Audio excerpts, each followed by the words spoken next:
രേഖാസ് കിച്ചണിലേക്ക് എല്ലാവർക്കും സ്വാഗതം. ഞാനിന്ന് മലബാർ സ്റ്റൈലിൽ എങ്ങനെയാണ് നെയ്ച്ചോറ് തയ്യാറാക്കുക എന്നതിൻ്റെ റെസിപ്പി ആയിട്ടാണ് വന്നിരിക്കുന്നത്. ഇത് വളരെ ഈസി ആയിട്ടുള്ളൊരു മെത്തേഡാണ്. കുക്കിംഗ് തീരെ അറിയാത്ത ആൾക്കാർക്ക് പോലും ഇതിലെ മെഷർമെൻറ്റ്സ് കറക്റ്റായിട്ട് ഫോളോ ചെയ്ത അടിപൊളി നെയ്ച്ചോറ് തയ്യാറാക്കിയെടുക്കാനായിട്ട് പറ്റും.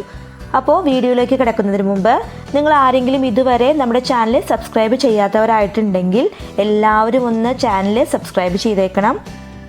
ഈ വീഡിയോ നിങ്ങളുടെ ഫ്രണ്ട്സിലും റിലേറ്റീവ്സിനൊക്കെ ഷെയർ ചെയ്ത് കൊടുക്കാൻ മറക്കരുത്. അപ്പോൾ നമുക്ക് വീഡിയോയിലേക്ക് കിടക്കാം.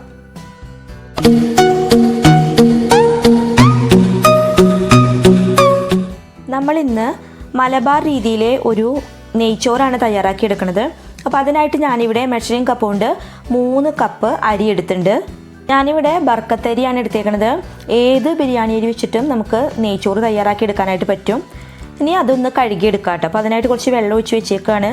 കുറച്ച് നേരം കുതിർത്ത് വെക്കണം. ഒരു 10 മിനിറ്റെങ്കിലും ഈ അരി ഒന്ന് കുതിർത്ത് വെക്കണം.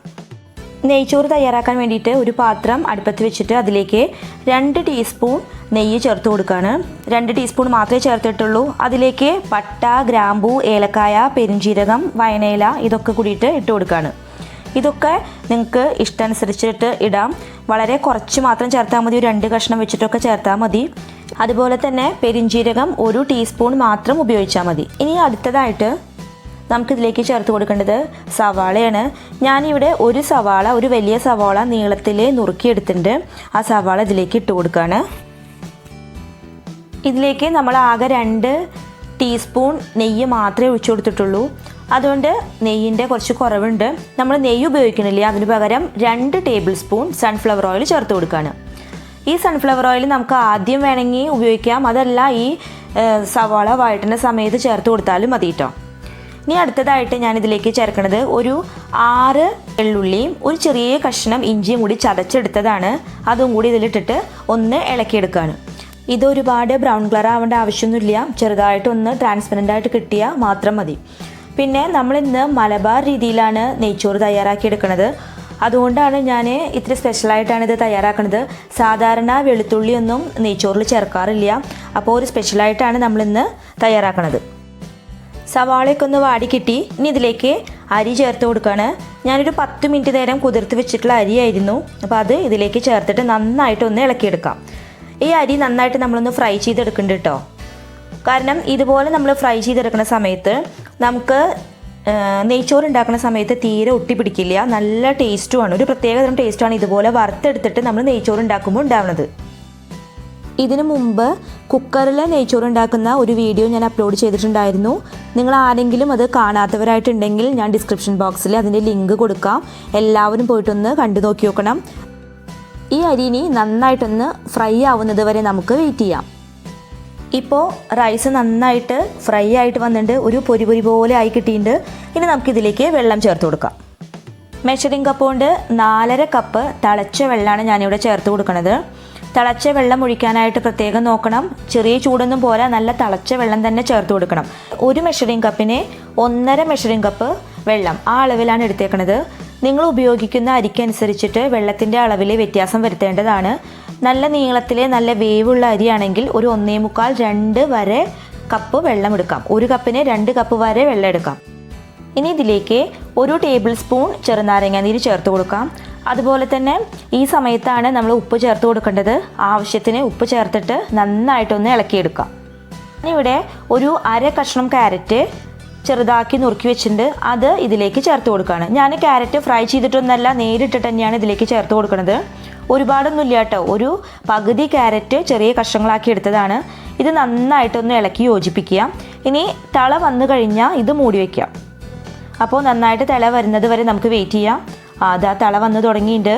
ഇനി ഇത് മീഡിയം ഫ്ലെയിം ആക്കിയ ശേഷം മൂടി വെച്ചിട്ട് വേവിച്ചെടുക്കാം. ഫ്ലെയിം ഒരിക്കലും ഹൈ ഫ്ലെയിമിൽ വെക്കരുത്. മീഡിയം ഫ്ലെയിം അതല്ലെങ്കിൽ ലോ ഫ്ലെയിം, അങ്ങനെ വേണം വേവിച്ചെടുക്കാൻ.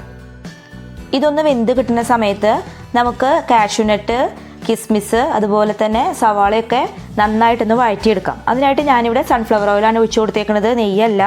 ഇതിലേക്ക് ആവശ്യത്തിന് കിസ്മിസ് ചേർത്ത് കൊടുക്കുകയാണ്. ഇതൊക്കെ നിങ്ങളുടെ ഇഷ്ടത്തിനനുസരിച്ച് ചേർക്കാം കേട്ടോ. ഞാനിവിടെ ഒരു കൈയാണ് ചേർത്ത് കൊടുത്തത്. ഇത് നന്നായിട്ട് ബലൂൺ ആവണ പോലെ വഴറ്റിയെടുക്കുക. അതിനുശേഷം ഒരു പാത്രത്തിലേക്ക് കോരി മാറ്റി വയ്ക്കാം. അടുത്തതായിട്ട് കുറച്ച് കാഷ്യൂനട്ട് വറുത്തെടുക്കുകയാണ്. അതിനായിട്ട് ഞാനിവിടെ ഇതുപോലെ തന്നെ ഒരു കൈ കാഷ്യൂനട്ടാണ് എടുത്തേക്കണത്. ഇത് നന്നായിട്ട് ബ്രൗൺ കളറായിട്ട് കിട്ടണം. ബ്രൗൺ കളറായി തുടങ്ങിയിട്ട് ഇനി ഇതൊരു പ്ലേറ്റിലേക്ക് കോരി മാറ്റി വയ്ക്കാം. അടുത്തതായിട്ട് സവാള വഴറ്റിയെടുക്കാനായിട്ട് പോവുകയാണ്. ഞാനിവിടെ ഒരു 3 വലിയ സവാള നീളത്തിൽ കനം കുറച്ച് അരിഞ്ഞു വെച്ചിട്ടുണ്ട്. ഇത് നന്നായിട്ട് ബ്രൗൺ കളറാക്കി എടുക്കണം. സവാള നല്ല ബ്രൗൺ കളറായിട്ട് കിട്ടിയിട്ടുണ്ട്.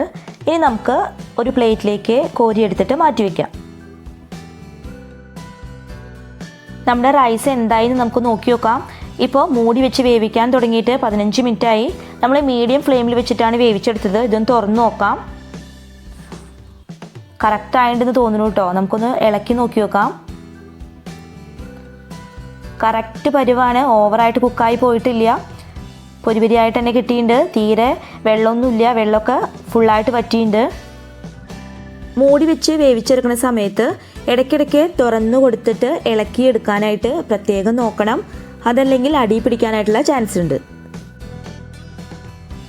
നെയ്ച്ചോറ് ഞാനൊരു സെർവിങ് ഡിഷിലേക്ക് മാറ്റിയേക്കാണ്. അതിൻ്റെ മുകളിൽ വറുത്ത് വെച്ചിരിക്കുന്ന അണ്ടിപ്പരിപ്പ്, മുന്തിരി, അതുപോലെ തന്നെ സവാള ഒക്കെ വിതറി കൊടുത്തിട്ടുണ്ട്.